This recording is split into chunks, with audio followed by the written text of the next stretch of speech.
Hi friends, welcome back. നമ്മുടെ ഇന്നത്തെ video ഒരു ചെറിയ ടെക് ന്യൂസ് ആണ്. കുറച്ചധികം ടെക്നോളജി വാർത്തകളും കാര്യങ്ങളൊക്കെ ഉണ്ട്. നല്ല വാർത്തകളുണ്ട്, കുറച്ച് ദുഃഖകരമായ വാർത്തകളുണ്ട്.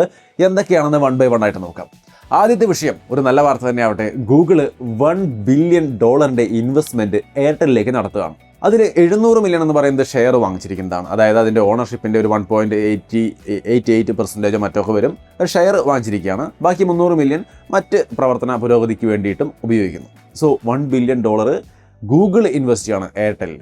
സോ ഒരു നല്ല കാര്യം തന്നെ. ഇന്ത്യയുടെ ഡിജിറ്റൈസേഷൻ്റെ ഭാഗമായിട്ട് ഇത്തരത്തിലുള്ള ഒരുപാട് ഇൻവെസ്റ്റ്മെൻറ്റുകൾ ഇന്ത്യ സ്വീകരിക്കുന്നുണ്ട്. ഇപ്പോൾ ലാസ്റ്റ് നമ്മൾ കണ്ടു പല സ്റ്റേറ്റുകളും എലൻ മസ്കിനെ ബിസിനസ് ചെയ്യാൻ വേണ്ടി ക്ഷണിക്കുന്നത്. സോ അതൊക്കെ ഇന്ത്യയുടെ ഡിജിറ്റൈസേഷൻ്റെ ഭാഗം തന്നെയാണ്. സോ ഒരുപാട് നല്ല രീതിയിലുള്ള പ്രവർത്തനങ്ങൾ ഈ ഒരു മേഖലയിൽ ഗവൺമെൻറ് നടത്തിക്കൊണ്ടിരിക്കുകയാണ്. അതിൻ്റെ ഭാഗമാണ് ഇത്തരത്തിലുള്ള ഇൻവെസ്റ്റ്മെൻറ്റുകളൊക്കെ സ്വീകരിക്കുന്നത്. ഇത് മാത്രവുമല്ല, ഒരു നല്ല വാർത്ത കൂടിയുണ്ട്. ഇത്തരത്തിലുള്ള ഡിജിറ്റൈസേഷൻ പ്രോസസ്സ് നടക്കുമ്പോൾ ജനങ്ങളിലേക്ക് അത് എത്തണമെങ്കിൽ ജനങ്ങളുടെ കയ്യിൽ ഈ സ്മാർട്ട് ഫോൺ പോലുള്ള ഉപകരണങ്ങളൊക്കെ കൂടുതലായിട്ട് വേണം. സാധാരണഗതിയിൽ പൈസ ഉള്ളവർക്ക് ധാരാളമായിട്ട് വാങ്ങിക്കാം, പാവപ്പെട്ടവർക്ക് ഇത്തിരി ബുദ്ധിമുട്ടുമാണ്. പ്രത്യേകിച്ചും GST പോലുള്ള കാര്യങ്ങൾ കൂടി നിൽക്കുമ്പോൾ. അതായത് 2020 ബഡ്ജറ്റിലാണെന്ന് തോന്നുന്നത് 18% GST ഫോണുകൾക്ക്. സോ അതൊന്ന് കുറയ്ക്കാൻ വേണ്ടിയിട്ടുള്ള ഒരു നടപടിയൊക്കെ ഇപ്പോൾ നടക്കുന്നുണ്ട്.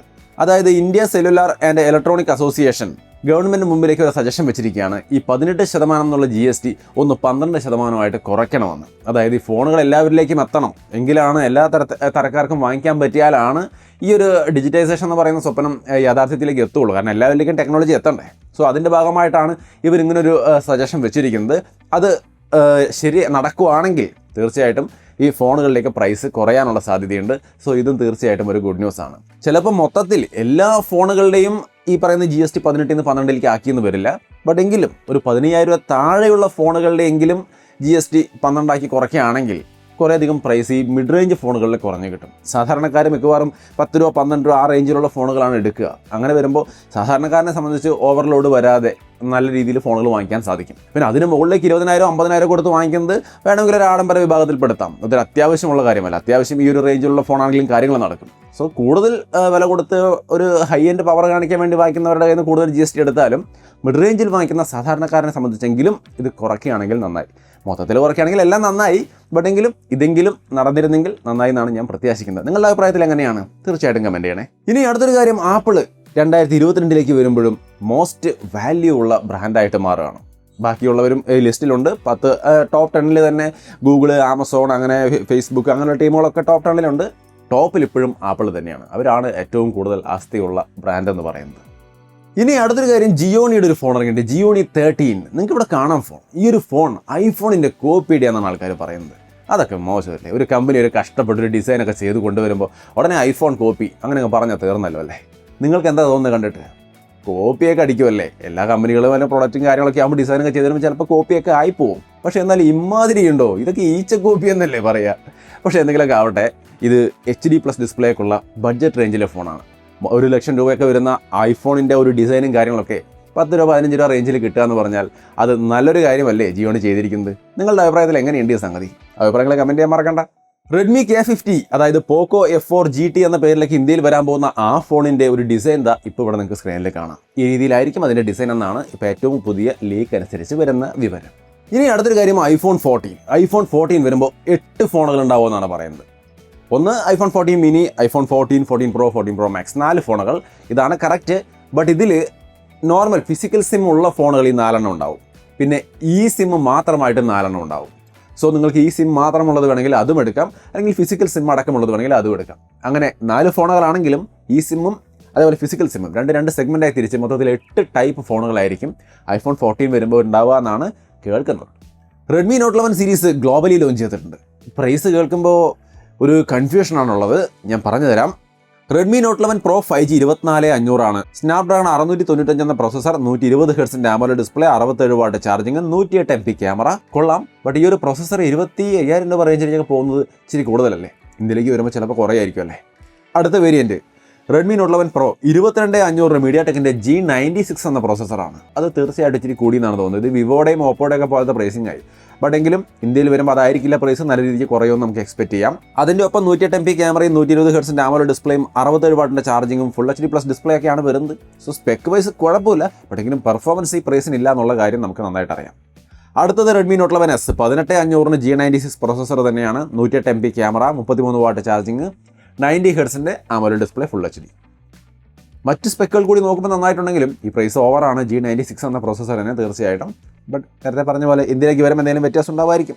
നോട്ട് 11 13,500 സ്നാപ്ഡ്രാഗൺ 680 90 ഹെർട്സിൻ്റെ AMOLED ഡിസ്പ്ലേ ആ ഫോണിലും ഉണ്ടായിരിക്കും. സോ ഈ ഫോൺ എന്തായാലും ഇവിടെ വരുമ്പോൾ ഇത്തിരി നല്ല ക്വാളിറ്റി ആയിരിക്കും എന്ന് നമുക്ക് എക്സ്പെക്ട് ചെയ്യാം. ഓവറോൾ ഒരു കാര്യം കൂടി കൂട്ടിച്ചേർക്കാം. Redmi Note 11S എന്ന ഫോണിൻ്റെ ഇന്ത്യൻ പ്രൈസിംഗ് എന്ന രീതിയിൽ കേൾക്കുന്നത് 17,999 6GB RAM 64GB സ്റ്റോറേജിന് 17,000 രൂപയായിരിക്കും ഇന്ത്യയിൽ പ്രൈസ് Redmi Note 11Sന്. സോ ഈ പ്രൈസിംഗ് കേൾക്കുമ്പോൾ അത്ര ഒരു ഇമ്പ്രസീവായിട്ട് തോന്നുന്നില്ല. ബട്ട് നോക്കാം എന്താണ് സംഭവിക്കുന്നത്, കാത്തിരുന്ന് തന്നെ കാണാം. Redmi Note 11Sൻ്റെ ഇന്ത്യ ലോഞ്ച് 9-നാണെന്നാണ് അറിയുന്നത്. 9-ന് ലോഞ്ച് ചെയ്യുമ്പോൾ 11S മാത്രമായിരിക്കില്ല, 11ഉം കൂടെ വരുമെന്ന് പറയുന്നുണ്ട്. ഇനി എല്ലാം കൂടി ഒരുമിച്ച് ഇറക്കുമോ, എങ്ങനെ ഇറക്കിയാലും വേണ്ടില്ല. വില ഈ വിലയ്ക്കാണ് വരുന്നതെങ്കിൽ ആൾക്കാർ ഇത്തിരി കൺഫ്യൂഷൻ ആവും. കാരണം റിയൽമി വരാൻ പോകുന്നത് കുറച്ചും കൂടി ബെറ്റർ പ്രൈസിലാണെന്നാണ് കേൾക്കുന്നത്, ബെറ്റർ സ്പെക്കിലാണെന്നുമാണ് കേൾക്കുന്നത്. നമുക്ക് നോക്കാം. PUBG ന്യൂ സ്റ്റേറ്റ്, ഈ ഒരു game PUBG new state mobile എന്ന് പേര് മാറ്റിയിട്ടുണ്ട്. അതിൻ്റെ ആവശ്യകത എന്താ? ഇതിന് PC വെർഷൻ ഇല്ലല്ലോ എന്നാണ് ചിന്തിക്കുന്നതെങ്കിൽ ശരിയായ കാര്യം. എനിക്കും മനസ്സിലായില്ല എന്തിനാണെന്ന്. ചിലപ്പോൾ PC വെർഷൻ കൊണ്ടുവരുമായിരിക്കും ഭാവിയിൽ. അതിന് വേണ്ടിയിട്ട് ഇപ്പോഴേ മൊബൈൽ എന്ന് എടുത്ത് കാണിക്കുന്നതായിരിക്കും. ഇനിയൊരു ദുഃഖകരമായ വാർത്ത എന്താണെന്ന് ചോദിച്ചു കഴിഞ്ഞാൽ റിയൽമിയുടെ കാര്യമാണ്. ആദ്യം റിയൽമിയുടെ ഒരു നല്ല കാര്യം പറയാം. റിയൽമിയുടെ ഈ 9 Pro + 5G എന്ന് പറയുന്ന 9 Pro ആ ഒരു സീരീസിലെ ഫോണുകൾ 15-ാം തീയതി ഗ്ലോബലി ലോഞ്ച് ചെയ്യും, 16-ാം തീയതി ഇന്ത്യയിലും ലോഞ്ച് ചെയ്യുമെന്ന് കേൾക്കുന്നുണ്ട്. അതവിടെ നിൽക്കട്ടെ, അതിൻ്റെ കാര്യങ്ങൾ നമ്മൾ ഒരുപാട് പറഞ്ഞു കഴിഞ്ഞതാണ്. റിയൽമി 6 Pro എന്ന ഫോൺ കേരളത്തിൽ ആലപ്പുഴയിൽ ഒരു വിദ്യാർത്ഥിയുടെ കയ്യിൽ നിന്ന് പൊട്ടിത്തെറിച്ചു എന്നുള്ളൊരു വാർത്ത മാതൃഭൂമി ന്യൂസിൽ ഞാൻ കഴിഞ്ഞ ദിവസം കണ്ടു. ആ സ്റ്റുഡൻറ്റ് കോളേജിൽ നിന്ന് വരുമ്പോൾ, അദ്ദേഹത്തിൻ്റെ പേര് അമൽരാജ് എന്നാണ്, എക്സാം കഴിഞ്ഞ് പോളിടെക്നിക്കിലെ സ്റ്റുഡൻ്റാണ് അദ്ദേഹം. എക്സാം കഴിഞ്ഞ് വരുന്ന വഴിക്ക് സ്കൂട്ടറിൽ വന്നുകൊണ്ടിരിക്കുകയായിരുന്നു. ആ സമയത്ത് ഫോൺ ചൂടായി പൊട്ടിത്തെറിക്കുകയായിരുന്നു പോക്കറ്റിലിരുന്നു കൊണ്ട്. വണ്ടി ഒതുക്കി വെച്ച് ഇറങ്ങി അതെടുത്ത് പുറത്തിട്ട് അദ്ദേഹം സേഫായി. ഭാഗ്യം എന്നേ പറയാൻ പറ്റുള്ളൂ. വണ്ടി ഓടിച്ചുകൊണ്ടിരിക്കുമ്പോൾ ഇങ്ങനെ ഒരു അപകടം സംഭവിച്ചിട്ടും അദ്ദേഹം മനസാന്നിധ്യത്തോടു കൂടി വണ്ടി ഒതുക്കി കൃത്യമായിട്ട് കാര്യങ്ങൾ ചെയ്തുകൊണ്ട് വേറെ ദുരന്തങ്ങളൊന്നും ഉണ്ടായില്ല. ഇത്തിരി പൊള്ളലേറ്റുമെന്ന് മാത്രമേ ഉള്ളൂ. ബട്ട് എങ്കിലും ഫോൺ പൊട്ടിത്തെറിച്ചു. റിയൽമി 6 Pro ഓൾമോസ്റ്റ് നല്ലൊരു ഫോണാണ്.